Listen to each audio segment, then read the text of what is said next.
ಈ ಒಂದು ಸಂಸ್ಥೆಯಲ್ಲಿ ಅಪ್ಲಿಕೇಶನ್ 15/4/2026 ಸ್ಟಾರ್ಟ್ ಆಗಿದೆ. ಅಂದೇ ಹೊಸದಾಗಿ ಅಧಿಸೂಚನೆ ಪ್ರಕಟ ಮಾಡಿದ್ದಾರೆ. ಅದೇ ರೀತಿಯಾಗಿ ಇಲ್ಲಿ ಖಾಲಿರುವಂತ ಸಂಸ್ಥೆ ಇದು ಸಂಪೂರ್ಣ ನಮ್ಮ ಕರ್ನಾಟಕದಲ್ಲಿ ಖಾಲಿರಾದ ಕಾರ್ಮಿಕರ ರಾಜ್ಯ ವಿಮಾ ನಿಗಮ ಅಂದ್ರೆ ಕರ್ನಾಟಕ ಕಾರ್ಮಿಕರ ಇಲಾಖೆ ಸಂಸ್ಥೆ. ಅದರಲ್ಲಿ ಬರುವಂತ ವೈದ್ಯಕೀಯ ಕಾಲೇಜು ಈ ಒಂದು ಆಸ್ಪತ್ರೆ ಕಲಬುರಗಿ ಕರ್ನಾಟಕದಲ್ಲಿ ಖಾಲಿರುವಂತ ಪೋಸ್ಟ್ ಇರತ್ತೆ. ಇಲ್ಲಿ ನೋಡಿ ಯಾವ ಪೋಸ್ಟಿಗೆ ಅರ್ಜಿ ಕರೆದಿದ್ದಾರೆ, ಸೀನಿಯರ್ ರೆಸಿಡೆಂಟ್. ಇಲ್ಲಿ ವಿದ್ಯಾರ್ಥಿಗಳಿಗೆ ಒಂದು ಭರ್ಜರಿ ಗುಡ್ ನ್ಯೂಸ್ ಅನ್ನಂದ್ರೆ ಇಲ್ಲಿ ನೇರವಾಗಿ ಒಂದು ಡಾಕ್ಯುಮೆಂಟ್ಸ್ ಪರಿಶೀಲನೆ ಇರತ್ತೆ. ಅದ ನಂತರ ಸಂದರ್ಶನ ಮೂಲಕವಾಗಿ ಮಾತ್ರ ಆಯ್ಕೆ ಮಾಡ್ತಿದ್ದಾರೆ. ಆನ್ಲೈನ್ ನಲ್ಲಿ ಅರ್ಜಿ ಸಲ್ಲಿಸೋದಕ್ಕೆ ಅವಕಾಶ ಕೊಟ್ಟಿಲ್ಲ. ನೇರವಾಗಿ ಸಂದರ್ಶನ ಡಾಕ್ಯುಮೆಂಟ್ಸು ಇಷ್ಟಾದ್ರೆ ಮುಗಿಯುತ್ತು. ಅಪ್ಲಿಕೇಶನ್ ನೋಟಿಸ್ ಆಗಿರೋದು 15/4/2026 ಅಧಿಸೂಚನೆ ಆಗಿದೆ. ಯಾರ ಅಪ್ಲಿಕೇಶನ್ ಹಾಕ್ಬೇಕು, ಎಲ್ಲಿ ಕೆಲಸ ಇರತ್ತೆ, ಹೆಂಗ್ ಕೆಲಸ ಇರತ್ತೆ, ಎಲ್ಲ ಮಾಹಿತಿ ಇರತ್ತೆ. ವಿಡಿಯೋ ನಿಮ್ಮ ಒಂದು ಫ್ರೆಂಡ್ಸ್ ಗಳಿಗೆ ಶೇರ್ ಮಾಡಿ, ಹೆಲ್ಪ್ ಆಗತ್ತೆ. ಮತ್ತೆ ಇಲಾಖೆ ಹೆಸರು ಇಲ್ಲಿ ಕೊಟ್ಟಿದ್ದಾರೆ ನೋಡಿ. ಇಲಾಖೆ ಹೆಸರು, ವೇಕೆನ್ಸಿ ಡೀಟೇಲ್ಸು ಮತ್ತೆ ಯಾರ್ಯಾರಿಗೆ ಮೀಸಲಾತಿ ಇರತ್ತೆ ಅದನ್ನ ಕೊಟ್ಟಿದ್ದಾರೆ. ಮತ್ತು ಕ್ವಾಲಿಫಿಕೇಶನ್ ಅದು ಕೂಡ ಡೇಟ್ ಮೆನ್ಷನ್ ಆಗಿದೆ. ಮತ್ತೆ ಇನ್ನೊಂದು ವಿದ್ಯಾರ್ಥಿಗಳಿಗೆ ಹೇಳಬೇಕು, ನೀವೇನಾದ್ರೂ ಡಾಕ್ಯುಮೆಂಟ್ಸ್ ಪರಿಶೀಲನೆಗೆ ಹೋಗ್ಬೇಕಂದ್ರೆ 27/4/2026 ಅಧಿಕೃತವಾಗಿ ಡಾಕ್ಯುಮೆಂಟ್ಸ್ ಪರಿಶೀಲನೆಗೆ ಹೋಗ್ಬೇಕಾಗತ್ತೆ. ಆ ಒಂದು ದಿನಾಂಕದಂದು ಅಥವಾ ಅದಕ್ಕಿಂತ ಮುಂಚಿತವಾಗಿ. ಅದೇ ರೀತಿಯಾಗಿ ಈ ಒಂದು ಡಾಕ್ಯುಮೆಂಟ್ಸ್ ಆದ ತಕ್ಷಣ ಅವ್ರು ಹೇಳ್ತಾರೆ ನಮಗೆ ಈ ಒಂದು ದಿನಾಂಕಕ್ಕೆ ಮತ್ತೆ ಬರ್ರಿ ಅಂತ ಹೇಳಿ ಸಂದರ್ಶನ ಇರತ್ತೆ. ಆ ಯಾವ ಒಂದು ದಿನಾಂಕಪ್ಪ ಅಂದ್ರೆ ಇಲ್ಲಿ ನೋಡಿ 29/4/2026 ಅಂದು ನಿಮ್ಗೆ ಇಂಟರ್ವ್ಯೂ ಇರತ್ತೆ. ಅಂದ್ರೆ ಅದು ಒಳಗಿರುವಂತ ಮಾತು, ಹೊರಗಿರುವಂತ ಮಾತು ಎಲ್ಲ ಮಾತಾಡ್ತಾರೆ. ಹಾಗೆ ನೀವು ಸಂದರ್ಶನ ಮುಗಿದ ತಕ್ಷಣ ಕೆಲವು ದಿನಗಳ ನಂತರ ಈ ಒಂದು ಪೋಸ್ಟಿಗೆ ಜಾಯಿನ್ ಆಗ್ಬೋದು. ಇದ್ರ ಬಗ್ಗೆನೇ ಚರ್ಚೆ ಇರತ್ತೆ. ನಿಮ್ಮ ಒಂದು ಫ್ರೆಂಡ್ಸ್ಗಳಿಗೆ ಶೇರ್ ಮಾಡಿ. ಮತ್ತೆ ಯಾರ್ಯಾರು ಫಾಲೋ ಮಾಡ್ಕೊಂಡಿಲ್ಲ ಫಾಲೋ ಮಾಡ್ಕೊಳ್ಳಿ. 2 ರಿಂದ 3 ನಿಮಿಷದಲ್ಲೇ ಎಲ್ಲ ಮಾಹಿತಿಯನ್ನ ತಿಳಿಸ್ಕೊಡ್ತೇನೆ ನೋಡಿ. ಆಗಲೇ ತಿಳಿಸ್ಕೊಟ್ಟಿರುವಂತೆ ಇದು ನಮ್ಮೊಂದು ಕರ್ನಾಟಕ ರಾಜ್ಯದಲ್ಲೇ ಕಲಬುರಗಿಯಲ್ಲಿ ಕೆಲಸ ಇರತ್ತೆ ವೈದ್ಯಕೀಯ ಕಾಲೇಜಿನಲ್ಲಿ ಹಿರಿಯ ನಿವಾಸಿ ಅಂತೇಳಿ ಸಂದರ್ಶನ ಮೂಲಕವಾಗಿ ನೇರ ನೇಮಕಾತಿಗೆ ಅಪ್ಲಿಕೇಶನ್ ಕರೆದಿದ್ದಾರೆ.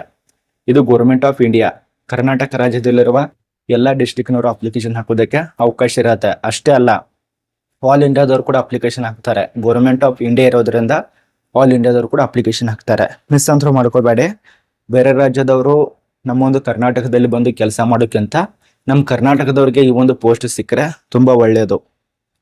ಟೋಟಲ್ ಆಗಿ 48 ಪೋಸ್ಟು ಅರ್ಜಿ ಸಲ್ಲಿಸಿ ಆಯ್ಕೆ ಆದ್ರೆ ಪ್ರತಿ ತಿಂಗಳು ವೇತನ 1,40,548 ರೂಪಾಯಿ ಕೊಡ್ತಾರೆ. ಇಲಾಖೆ ಹೆಸರು ಕೊಟ್ಟಿದ್ದಾರೆ. ನನ್ನ ನಂತರ ತಿಳಿಸ್ಕೊಡ್ತೇನೆ. 19 ಇಲಾಖೆ ಇದಾವೆ. ಒಂದು 19 ಇಲಾಖೆ ಬಗ್ಗೆ ಡೀಟೇಲ್ಸ್ ತಿಳಿಸ್ಕೊಡ್ತೇನೆ. ಟೋಟಲ್ ಆಗಿ 48 ಪೋಸ್ಟ್. ಇನ್ನು ವಿದ್ಯಾ ಅರ್ಹತೆ ಇದೆಯಲ್ಲ ಅದು ಕೂಡ ತಿಳಿಸ್ಕೊಡ್ತೇನೆ. ಬಟ್ ಉಳಿದಿರುವಂತ ಅರ್ಹತೆ ನೋಡೋಣ. Post senior resident. ಸಂಬಳ ನಿಮಗೆ 1,40,545 ರೂಪಾಯಿ ತನ ಸ್ಯಾಲರಿ ಕೊಡ್ತಾರೆ. ಇದು ನಿಮಗೆ ಟಿ ಎ ಕೂಡ ಹೆಚ್ಚಿಗೆ ಮಾಡ್ತಾರೆ, ಡಿ ಎ ಕೂಡ ಹೆಚ್ಚಿಗೆ ಮಾಡ್ತಾರೆ. ಟಿ ಎದಲ್ಲಿ ಮೆಡಿಕಲ್ ಅದು ಕೂಡ ಉಚಿತ ಇರತ್ತೆ. ಹೊರಗಡೆ ಕೆಲ್ಸಕ್ಕೆ ಹೋಗ್ತಾರಲ್ಲ ರಿಚಾರ್ಜು ಅದೆಲ್ಲ ಉಚಿತ ಕೊಡ್ತಾರೆ. ಇದೊಂದು ಒಳ್ಳೆಯ ವಿಚಾರ. ಟರ್ಮ್ಸ್ ಅಂಡ್ ಕಂಡೀಷನ್ಗಳು ಕೊಟ್ಟಿದ್ದಾರೆ. ಇದನ್ನ ನೋಡ್ಕೊಳ್ಳಿ. ಏನೇನಾಗಿರ್ಬೇಕು, ಏನ್ ರೂಲ್ಸ್ ಆಗಿರ್ಬೇಕು, ಮತ್ತು ಅಪ್ಲಿಕೇಶನ್ ಹಾಕುವಂತ ಮಾಹಿತಿ ಏನು ಕೊಟ್ಟಿಲ್ಲ. ಅವರು ನೇರವಾಗಿ ಸಂದರ್ಶನಕ್ಕೆ ಹೋಗಬೇಕಾಗತ್ತೆ. ಒಂದು ಸಂದರ್ಶನ ಡಾಕ್ಯುಮೆಂಟ್ಸ್ ಪರಿಶೀಲನೆ ಸಮಯದಲ್ಲಿ ಈ ಎಲ್ಲ ಡಾಕ್ಯುಮೆಂಟ್ಸ್ ಬೇಕು. SSLC ಅಂಕಪಟ್ಟಿ ಅಂದ್ರೆ 10ನೇ ಸ್ಟೂಡೆಂಟ್ ಸರ್ಟಿಫಿಕೇಟು ಪ್ರೂಫ್ 10ನೇ ಪಾಸ್ ಆಗಿದ್ರು ಅಂತ ಹೇಳಿ, MBBS certificate, PG DMB complete ಮಾಡಿದವರು. ಅದೇ ರೀತಿಯಾಗಿ ಕರ್ನಾಟಕ ಸ್ಟೇಟ್ದಲ್ಲಿ ಮೆಡಿಕಲ್ ಕೌನ್ಸಿಲಿಂಗ್ ಮುಗಿಸಿದ್ರು ಅಂತೇಳಿ KMC, NMC, MBBSC ಈ ರೀತಿಯಾಗಿ. ಅದರ ನಂತರ ಎಕ್ಸ್ಪೀರಿಯನ್ಸ್ ಸರ್ಟಿಫಿಕೇಟು, ಪ್ರೂಫ್ ID ಕೇಳಿದ್ದಾರೆ, ಆಧಾರ್ ಕಾರ್ಡು, ಪ್ಯಾನ್ ಕಾರ್ಡು ಇದಂತೂ ಇದ್ದೇ ಇರತ್ತೆ ಬಿಡಿ. Passport size 2 photo, other documents ಇತರ ಯಾವ್ದಾದ್ರು ತೆಗೆದುಕೊಂಡು ಹೋಗಿ ಇಷ್ಟು ಕೊಟ್ಟಿದ್ದಾರೆ. ಇನ್ ಸೆಲೆಕ್ಷನ್ ಪ್ರೊಸೆಸಿಂಗು, ಡಾಕ್ಯುಮೆಂಟ್ಸು, ಸಂದರ್ಶನ ಇಷ್ಟೇ. ಇದ್ರ ಬಗ್ಗೆ ಮಾಹಿತಿ ಇರತ್ತೆ. ಮತ್ತೆ ಅಪ್ಲಿಕೇಶನ್ ಫೀಸ್ ನೋಡಿ. SC ST ಮಹಿಳಾ ಅಭ್ಯರ್ಥಿಗಳಿಗೆ ಯಾವುದೇ ರೀತಿಯಾಗಿ ಶುಲ್ಕ ಇಲ್ಲ. ಅದೇ ಅದರ್ ಕ್ಯಾಂಡಿಡೇಟ್ಗಳಿಗೆ 300 ತನಕ ಪಾವತಿ ಮಾಡಬೇಕು. ಇನ್ನು ಅಪ್ಲಿಕೇಶನ್ ದಿನಾಂಕ, ನಿಮ್ಮೊಂದು ರಿಜಿಸ್ಟರ್ ದಿನಾಂಕ, ಇಂಟರ್ವ್ಯೂ ದಿನಾಂಕ ಅದೇ ನೋಡಿ. ಈಗ ನೀವು ಡೈರೆಕ್ಟ್ ಆಗಿ ಹೋಗ್ತಾರಲ್ಲ ಈ ಒಂದು ಡಾಕ್ಯುಮೆಂಟ್ಸ್ಗೆ 21ನೇ ತಾರೀಕು ಅವ್ರು ರಿಜಿಸ್ಟರ್ ಮಾಡ್ಕೋತಾರೆ. ಡಾಕ್ಯುಮೆಂಟ್ಸ್ ಕರೆಕ್ಟ್ ಇದ್ರೆ ನಿಮ್ಮನ್ನ ಸೆಲೆಕ್ಟ್ ಮಾಡ್ತಾರೆ. ಮುಂದ್ಗಡೆ ಸ್ಟೇಜ್ಗೆ ಅಂದ್ರೆ ಇಂಟರ್ವ್ಯೂಗೆ ಆಯ್ಕೆ ಮಾಡ್ತಾರೆ. ಅಲ್ಲಿ ನಿಮಗೆ ಜಾಬ್ಗೆ ಸಂಬಂಧಪಟ್ಟಂತೆ ಮಾಹಿತಿ ಮುಗಿಯುತ್ತೆ. ಇಂಟರ್ವ್ಯೂದಲ್ಲಿ ಸೆಲೆಕ್ಟ್ ಆದಂತ ಅಭ್ಯರ್ಥಿಗಳಿಗೆ ಮುಂದಿನ ಸ್ಟೇಜು ಅಂದ್ರೆ ಆಯ್ಕೆ ಪ್ರಕ್ರಿಯೆ ನಿಮಗೆ ಇಮೇಲ್ ಮೂಲಕ ಕಳಿಸ್ಕೊಡ್ತಾರೆ. ಈ ರೀತಿಯ ಜಾಬಿಗೆ ಸೆಲೆಕ್ಟ್ ಆಗಿದ್ರೆ ಜಾಯಿನ್ ಅಂತೇಳಿ, ಅಥವಾ ಪೋಸ್ಟ್ದಲ್ಲಿ ಕಳಿಸ್ಕೊಡ್ತಾರೆ. ಆ ರೀತಿಯಾಗಿರತ್ತೆ ನೋಡಿ. 29ನೇ ತಾರೀಕು ಸಂದರ್ಶನ, 15ನೇ ತಾರೀಕಿಂದ ಇದ್ರ ಬಗ್ಗೆ ನೋಟಿಸ್ ಪ್ರಕಟ ಮಾಡಿದ್ದಾರೆ. ಇದನ್ನ ತೆಗೆದುಕೊಂಡು ಹೋಗಿ, ಇದು ಬೇಕಾಗತ್ತೆ, ತೆಗೆದುಕೊಂಡು ಹೋಗ್ಬೇಕಾಗತ್ತೆ. ಇದಂತೂ ಬೇಕೇ ಬೇಕು. ಫಾರ್ಮ್ ಇರತ್ತೆ, ಇದು ಡಾಕ್ಯುಮೆಂಟ್ಸ್. ಇದು ಇಷ್ಟು ಇದ್ರ ಬಗ್ಗೆ ಮಾಹಿತಿ ಗೊತ್ತಾಗಿದೆ ಅಂತ ಅನ್ಕೋತೀವಿ. ಇನ್ನು ಉಳಿದಂತ ಮಾಹಿತಿ ಎಲ್ಲ ತಿಳಿಸ್ಕೊಡ್ತೇನೆ ನೋಡಿ. ನೋಟಿಸ್ ಬಗ್ಗೆ ಕ್ಲಿಯರ್ ಆಗಿ ಗೊತ್ತಾಯ್ತು. ಇದಕ್ಕೆ ಕಡ್ಡಾಯವಾಗಿ ಇವರೇ ಅರ್ಜಿ ಸಲ್ಲಿಸ್ಬೇಕಂತೇಳಿ ಮಾಹಿತಿ ಇರತ್ತೆ.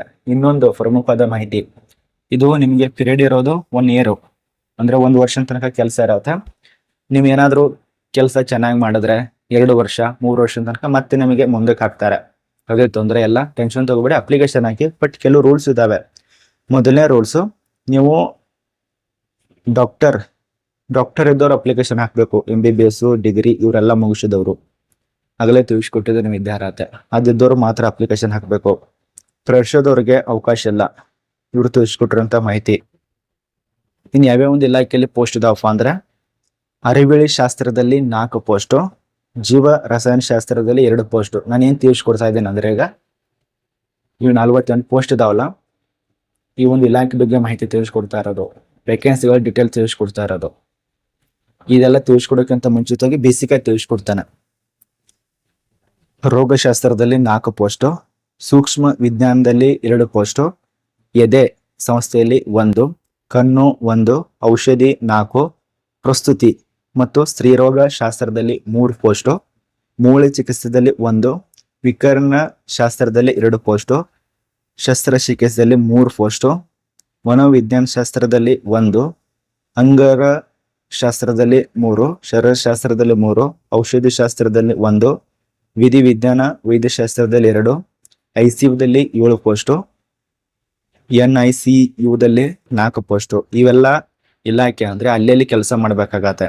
ಆ ಎಲ್ಲ ಟೋಟಲ್ ಆಗಿ 48 ಪೋಸ್ಟ್ ಇರತ್ತೆ. ನೇಮಕಾತಿ ಅಂದ್ರೆ ಮಿಸ್ ಮಾಡ್ಕೊಳ್ಬೇಡಿ. SC ST UR ಅಭ್ಯರ್ಥಿಗಳು, ಅದ ನಂತರ EWS ಅವ್ರಿಗೆ ಮಾತ್ರ ಅವಕಾಶ ಇರತ್ತೆ.